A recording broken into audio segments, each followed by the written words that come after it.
Hello friends. അപ്പൊ നമ്മുടെ സുഗമോദേവി പുതിയ പ്രൊമോയിലുണ്ടല്ലോ, നമ്മുടെ ത്യാഗരാജൻ അവിടെ പ്രഭാവതി മത്സരിക്കാൻ പോകുന്ന കാര്യങ്ങളൊക്കെ, സ്ഥാനാർത്ഥിയായി നിൽക്കാൻ പോകുന്ന കാര്യങ്ങളൊക്കെ നമ്മൾ അരുന്ധതിനെ വിളിച്ച് പറയുന്നുണ്ട്. അപ്പൊ അരുന്ധതി പറയുന്നുണ്ട്, അത്ര ചങ്കൂറ്റമോ, അത് ഞാൻ തടഞ്ഞോളാം, ഞാൻ വേണ്ടത് ചെയ്തോളാം എന്നൊക്കെ നമ്മുടെ അരുന്ധതി പറയുന്നുണ്ടേ. അപ്പുറത്ത് നമ്മുടെ രജനി പ്രഭാവതിയോട് പറയുന്നുണ്ട്, അമ്മ മത്സരിക്കരുത് എന്ന് തന്നെയാണ് എന്റെയും അഭിപ്രായം എന്ന് പറയുകയാട്ടോ. പക്ഷെ സിദ്ധാർത്ഥൻ പറഞ്ഞു മിക്കവാറും നമ്മുടെ പ്രഭാവതിയുടെ മനസ്സ് മാറ്റി പ്രഭാവതി മത്സരിക്കാൻ തന്നെയായിരിക്കും സാധ്യത കൂടുതൽ, അല്ലെ?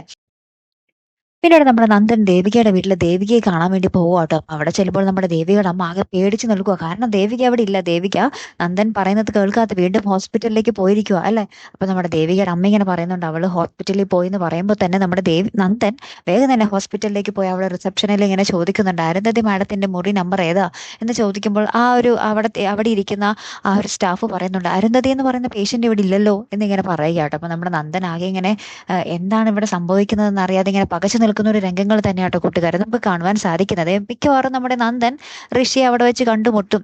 ഋഷി ആ മുറിയിൽ കയറി കാണും, ഋഷിയുടെ അവസ്ഥ അറിയും. അങ്ങനെയൊക്കെ ആയിരിക്കും എന്റെ കഥ മുന്നോട്ട് പോകാൻ പോകുന്നത്, അല്ലേ?